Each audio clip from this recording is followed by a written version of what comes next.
नमस्कार मित्रों, मैं धनेश्वर महतो।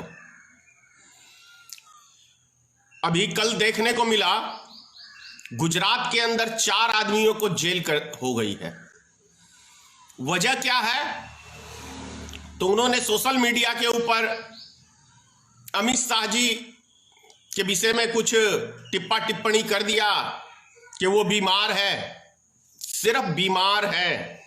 इतने पे उन चारों को अरेस्ट कर लिया जाता है। लेकिन उससे भी महत्वपूर्ण बात यह है कि यदि सिर्फ इतना कहने पे कि अमित शाह जी बीमार हैं, तो उन 4 व्यक्तियों को जेल हो जाती है।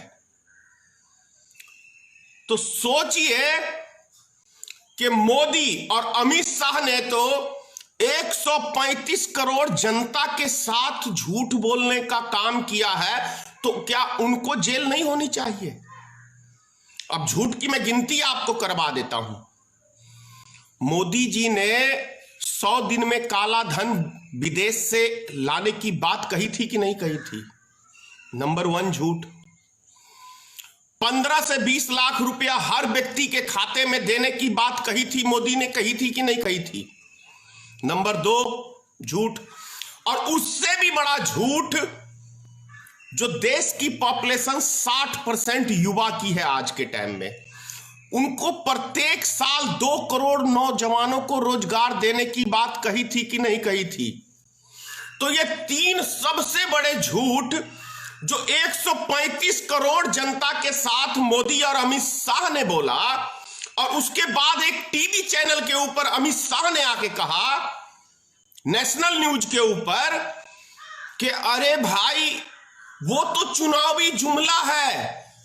तो यदि किसी व्यक्ति ने आपके साथ थोड़ा मजाक कर दिया, अमित शाह जी आप गायब हैं जब से कोरोना वायरस का देश के अंदर 1.25 महीने के अंदर 1.5 महीने से जो ऊपर हो गया है, और आप कहीं दिख नहीं रहे, तो जनता ने थोड़ी टिप्पणी कर दी, तो 4 लड़कों को, निर्दोष को, बेचारे को जेल में आपने कर दिया। तो सबसे पहले तो जेल में आपको जाना चाहिए, नरेंद्र मोदी को जेल में जाना चाहिए, क्योंकि आपने पूरे देश की जनता का विश्वास खोने का काम किया है। आपने उसके साथ विश्वासघात करने का काम किया है जनता के साथ। जनता में ईश्वर वास करता है, और आपने ईश्वर को छलावा करके उनसे झूठ बोल के सत्ता हथियाई है नरेंद्र मोदी जी। तो आपको जेल होना चाहिए। और कल की बात कर लेते हैं, दूसरी चीज। अमित शाह जी कहते हैं कि ममता दीदी, बंगाल के 2 लाख आदमी बाहर फंसे हुए, उनको आप अनुमति नहीं दे रहे। वही ममता दीदी दिखाती है कि देखिए मैंने आपके पास इतने एप्लीकेशन दिए हैं, उसका कोई जवाब नहीं। झूठ देखिए। और उससे भी बड़ा झूठ ये देखिए आप कि गुजरात अमित शाह का क्षेत्र है, गुजरात नरेंद्र मोदी का क्षेत्र है, और सबसे ज्यादा गरीब मजदूरों के ऊपर अत्याचार आज के टाइम में। कल 12 जगह गुजरात के अंदर जनता ने रोड पे उतरने का काम किया, पुलिस के साथ हाथापाई हुई, पुलिस ने उनको बहुत बेदर्दी से पीटा। तो ये खेल अमित शाह और नरेंद्र मोदी, आप यूपी, बिहार और देश के तमाम राज्यों के मजदूरों के साथ खिलवाड़ करने का काम आप कर रहे हैं। तो आपको कितने साल की सजा होनी चाहिए मोदी, अमित शाह जी? ये प्रश्न है। नरेंद्र मोदी जी आपके क्षेत्र में, और ये बिहार ने आपको 40 लोकसभा क्षेत्र है बिहार के अंदर, 40 सीटें, जिसके अंदर आपके एनडीए गठबंधन को 39 सीट दिया है। उसके बदले में आप बिहार की जनता को क्या दे रहे हैं? लाठी डंडे, भूखमरी। किस तरीके से आप इन गरीब आदमियों को, मजदूर आदमियों को मारने का काम कर रहे हैं, इसका अंदाजा है नरेंद्र मोदी जी। बहुत बड़ी साजिश है यूपी बिहार के जनता के साथ, बहुत बड़ी साजिश है। गोबर भक्तों, तुम्हें तो समझ में आएगा नहीं कभी। तुम्हें कभी समझ में इसलिए नहीं आएगा क्योंकि तुम्हारे दिमाग में जो है ना, जैसे वो क्या कहते हैं, वो पहले जो ये तालिबान था, तो तुम भारत के एक तालिबान का हिस्सा हो। आरएसएस एक तालिबान संगठन की तरह चला रही है। तुम्हारे दिमाग में वायरस भर दिया गया है, दिमाग में। तो तुम्हें अच्छा बुरा नहीं समझ में आएगा। जिस तरीके से वो मर मिटने के लिए तैयार रहते थे ना तालिबानी और किसी का कत्लेआम, वही चीज तुम लोग भारत में फैला रहे हो। क्योंकि आरएसएस में क्या करता है, अस्त्र की पूजा होती है। कौन सा युद्ध जीतने जा रहे हो भाई? कौन से बॉर्डर पे युद्ध करोगे? कहां युद्ध करोगे? तो तुम लोग जो हो इस देश के तालिबान हो और तुम्हें अच्छी चीज कभी समझ में नहीं आएगी। थोड़े दिन के लिए अगर तालिबान के दिमाग से हटा के देश के विषय में सोच लो, आम नागरिक के विषय में सोच लो, जो इस देश के नागरिक हैं, गरीब मजदूर हैं, तो थोड़ा सा चेंजिंग आ सकता है यदि उसको हटा के आप लोग। क्योंकि जिस तरीके से 4 मजदूरों को, 4 व्यक्ति को, 4 नौजवान को कल जेल में डालने का मोदी अमित शाह ने काम किया है, तो सबसे पहले फिर कह रहा हूं, मोदी और अमित शाह को सबसे पहले जेल में जाना चाहिए। यदि इस देश के अंदर कानून व्यवस्था है तो, और यदि कानून है ही नहीं तो कोई पालन होगा ही नहीं। एक जुमले के लिए 4 नौजवानों को जेल, और मोदी ने तो 135 करोड़ जनता के साथ जो इतने जुमले मारे हैं, और पूरी भारतीय जनता पार्टी की सरकार ने पिछले 7 सालों से 8 सालों से देश की जनता को सिर्फ जुमले के अलावा कुछ नहीं दिया। क्या मोदी ने यह नहीं कहा था कि हमारी सरकार बनेगी तो देश के अंदर किसानों की आय दुगुनी हो जाएगी? क्या मोदी ने यह नहीं कहा था कि डीजल पेट्रोल के दाम हम 35 रुपए बिकवाएंगे? क्या मोदी ने यह नहीं कहा था कि यदि जिस कंट्री का रुपया गिरता है तो उस देश की साख गिरती है? तो जब मोदी जी आप सत्ता में नहीं आए थे तब 60 रुपए था रुपया का डॉलर के मुकाबले कीमत, आज 74 रुपया है लगभग। तो क्या भारत की साख नहीं गिरी है दुनिया के अंदर? आप ही के क्वेश्चन है ये। बांग्लादेश की करेंसी नहीं गिरती, ये नेपाल की करेंसी नहीं गिरती, ये क्या कहते हैं इसकी पाकिस्तान की करेंसी नहीं गिरती, फिर क्या कारण है जो भारत की करेंसी गिरती है? तो इसका जवाब तो अब 6 साल से प्रधानमंत्री जी आप हो, आपको जवाब देना चाहिए। ये आप ही के लफ्ज है, किसी दूसरे नेता का नहीं है। और नरेंद्र मोदी जी, आप बोलते हो कि मैं हाई स्कूल में पढ़ा हूं 12वीं। आपका बयान झूठ की, मैं आपको आज सीमा आपकी बताता हूं। झूठ बोलने का कोई सीमा ही नहीं है नरेंद्र मोदी का। आपने कहा कि मैं 12वीं पास हूं, 12वीं पास करके मैं छोड़ दिया था घर बार 14 साल की उम्र में। तो पूरे देश के एक एक नागरिक से मैं समझता हूं गोबर भक्तों को भी यह बात समझ में आ जाएगी। मोदी के बयान के अनुसार कभी 14 साल का बच्चा 12वीं पास कर सकता है क्या? 2 साल की उम्र में पहली क्लास में कोई बच्चा आज तक गया है क्या?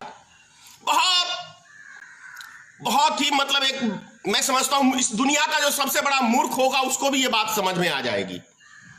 और यदि मूर्खों का कोई सरदार होगा तो उसको कभी बात यह समझ में नहीं आएगी। तो मोदी झूठ बोलता है कि नहीं बोलता है?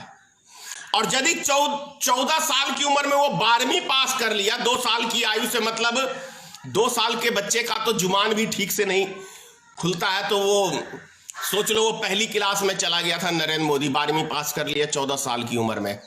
उसके बाद क्या कहते हैं, मोदी जी ने कहा कि मैं 35 साल भीख मांग के खाया हूं, 35 साल भीख मांग के। ये मेरा नहीं बयान है, मोदी जी का स्वयं का बयान है। अब जो व्यक्ति 1992 में अडवाणी के रथ पे दिखे थे, ये 42 साल के थे, 42 साल के। सोचिए, मैं इनकी बात कर रहा हूं। तो 42 साल में यदि 35 साल हम काट दे तो 7 साल का बच्चा बचता है। 7 साल का बच्चा क्या भीख मांगने उसके घर परिवार का कोई व्यक्ति छोड़ देगा कि तू जा भाई भीख मांग? बात को आप लोग समझिए। 7 साल का बच्चा क्या भीख मांगने जाएगा? और यदि 7 साल की उम्र में मोदी भीख मांगता था तो मोदी ने पढ़ाई कब की? फिर उसी उम्र के अंदर ये हिमालय पर्वत पे तपस्या करने कैसे चला गया भाई? पॉलिटिक्स में कैसे आ गया? 1973 से पॉलिटिक्स में है। तो झूठ की कोई नरेंद्र मोदी की सीमा नहीं है। भारत की माता बहनों के लिए इंसाफ की मोदी जी बात करते हैं। मुस्लिम महिलाओं की ज्यादा चिंता रहती है मोदी को, लेकिन आज तक उसकी महिला अपनी जसोदाबेन, अपनी धर्म पत्नी जिसके साथ 7 फेरे नरेंद्र मोदी ने लिया, उसको 1 सेकंड का सुख नहीं दे पाया आज तक मोदी। तो देश की जनता को सुख देने वाला व्यक्ति लगता है आप लोग को? लगता है आपको कि जो व्यक्ति अपनी जिसके साथ 7 फेरे 7 जन्म तक की कसमें खाता है आदमी, उसको एक दिन पत्नी का दर्जा नहीं दे पाया, वो व्यक्ति आज सबका साथ सबका विकास। अरे पहले अपने घर परिवार का तो साथ दे ले भाई, तब तो देश की दुनिया का साथ देगा ना। लेकिन घर परिवार का जो व्यक्ति साथ ही नहीं दे सकता है, वो समाज का साथ क्या देख सकता है? और उसका जीता जागता आज आप उदाहरण देख लो।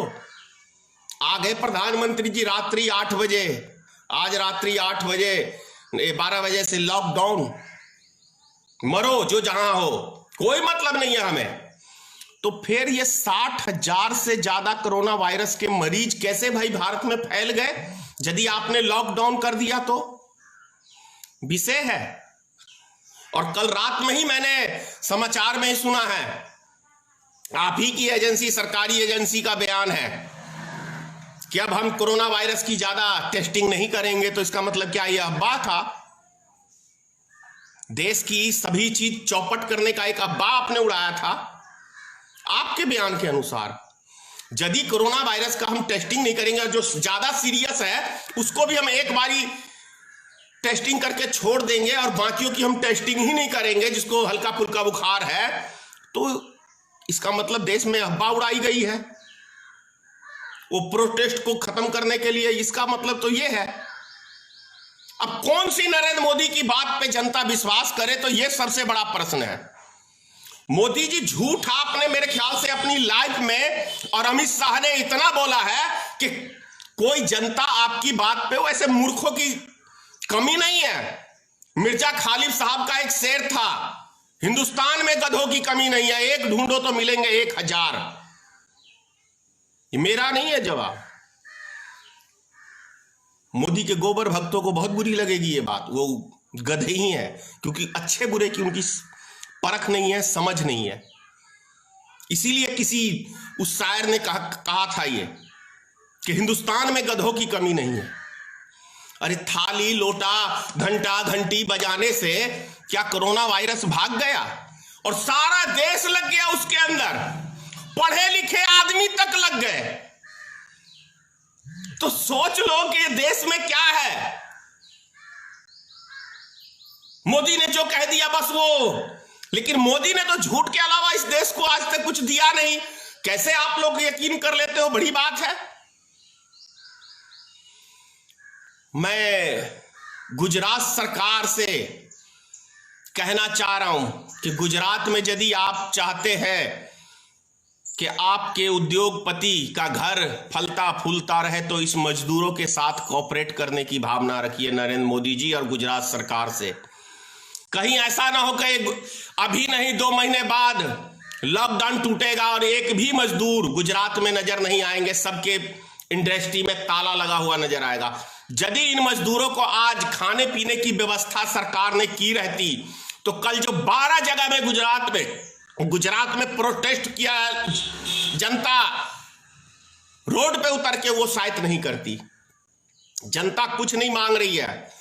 यदि आपने किसी का 2 टाइम का निवाला छीनने का काम किया है, तो वो निवाला देने का भारत सरकार और राज्य सरकार का काम है। सोचिए, अच्छे से अच्छे घर में 1 महीने का राशन नहीं रहता है, हफ्ते 10 दिन में वो राशन लाता है। तो यहां पे लगभग 1.5 महीना से ऊपर हो चुका है और वो व्यक्ति सब, उनके घर में खाने पीने के लिए कुछ नहीं है, तो करेंगे क्या? रोड पे नहीं उतरेंगे? और ऐसी क्या स्थिति हो गई थी कि मजदूर रेल की पटरी पे चलने को विवश हैं। अपने गिरेबान में झांक के देखो नरेंद्र मोदी, अमित शाह, कि तुमने कैसी कैसी गलतियां की है अभी तक। 6 महीने का जिस महिला के पेट में एक नन्हा मुन्ना सा बच्चा पल रहा है और वो सैकड़ों किलोमीटर पैदल चल रही है, और एक कंस ने भी यह जुल्म नहीं किया होगा, कंस ने भी यह जुल्म नहीं किया होगा कि किसी गर्भवती महिला को सैकड़ों किलोमीटर पैदल चलने के लिए, और जो महिला रोड के ऊपर डिलीवरी हो गया है, मर गया उसका बच्चा, वो मर गई। कितने गंदे हो दुनिया में। नरेंद्र मोदी अमित शाह से ज्यादा गंदा व्यक्ति अभी तक मैं कह रहा हूं पूरी दुनिया में नहीं पैदा हुआ होगा। जितने गंदे ये दोनों व्यक्ति हैं, जितनी इनकी गंदी सोच है। मासूम जनता रोड पे भूख प्यास से मर रही है, लेकिन ये अभी भी राजनीति करने से बाज नहीं आ रहे हैं। ममता बनर्जी को आपको बोलना चाहिए था, ठीक है हम देते हैं आपको, अपने आदमियों को बुलाइए, कितनी रेलगाड़ियां चाहिए। दुनिया में सबसे ज्यादा रेलगाड़ी यदि किसी मुल्क में है तो वो भारत में है, लेकिन उसके बाद भी कल भी विदेश से आदमी लाया गया है, लेकिन हमारे देश में हमारे गरीब मजदूर उनको घर नहीं पहुंचाया जा रहा है। लेकिन मोदी जी वीआईपी को तो वाह एरोप्लेन भेज के मंगाते हैं, कोरोना वायरस देश में फैलाते हैं। और ये कोरोना वायरस फैला कहां से? गुजरात से फैला है, ये दिल्ली के वो मस्जिद से नहीं फैला है। जिस दिन कोरोना वायरस का सबसे पहला मरीज की मृत्यु हुई थी, उस दिन डोनाल्ड ट्रंप के स्वागत में 1 लाख आदमियों को नरेंद्र मोदी ने इकट्ठा किया था गुजरात में, और 3000 आदमी वो ट्रंप लेके आया था वहां से। वो सारे बीमारी फैला के वो व्यक्ति, मतलब गुजरात के अंदर नरेंद्र मोदी ने कोरोना वायरस को फैलाने का काम किया। नरेंद्र मोदी की घटिया सोच, घटिया मानसिकता के कारण से आज पूरा देश, चाहे वो बिजनेसमैन हो, चाहे आम जनता हो, और गरीब मजदूर की तो कोई बात ही नहीं है, कितने बेचारे मर चुके हैं। तो ये नरेंद्र मोदी की किए दिए की, नरेंद्र मोदी की गलती का खामियाजा आज पूरा देश भुगत रहा है। इतना ही कहूंगा। जय हिंद, जय भारतीय मित्र पार्टी, सीताराम, मां भगवती इन 2 अज्ञानियों को सतबुद्धि दे। साथ में है इनके जो गोबर के भक्त हैं, उनको मां भगवती, माता सरस्वती थोड़ी सी बुद्धि देना, ताकि इनका कुछ ज्ञान बढ़े और समझे देश हमारा कहां जा रहा है। जय हिंद। नेशनल दस्तक की आपसे गुजारिश है कि अगर इसको बचाना चाहते हैं तो नेशनल दस्तक को सब्सक्राइब करने के लिए रेड कलर के सब्सक्राइब बटन को दबाएं, फिर बेल आइकन की घंटी दबाएं। नेशनल दस्तक को बचाने के लिए बहुत जरूरी है कि हर खबर को शेयर करें, लाइक करें, कमेंट जरूर करें।